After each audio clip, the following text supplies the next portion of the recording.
Մարդու բջիջների կառուցման և վերականգնման գործընթացը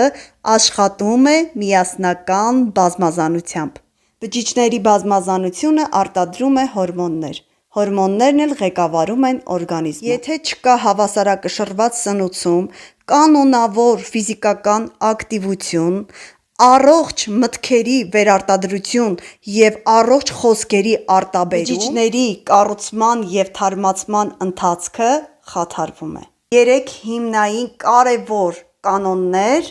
որոնք կօգնեն բջիջների թարմացմանը և կյանքի երկարակեցությանը։ Բարկացած ժամանակ աշխատիր քիչ խոսել և խոսել միայն այն դեպքում,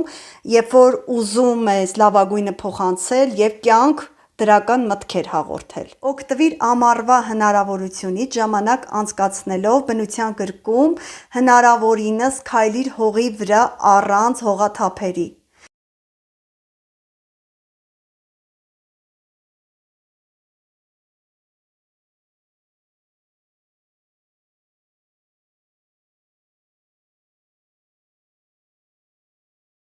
Բջջային սնուցում կազմակերպելու, հավասարակշռված սնվելու, երիտասարդ, գեղեցիկ, երկարակյաց մնալու գաղտնիքը սկսվում է քո որոշումից։ Եթե արդեն որոշել ես, շտապիր գրել ինձ անձնական նամակ։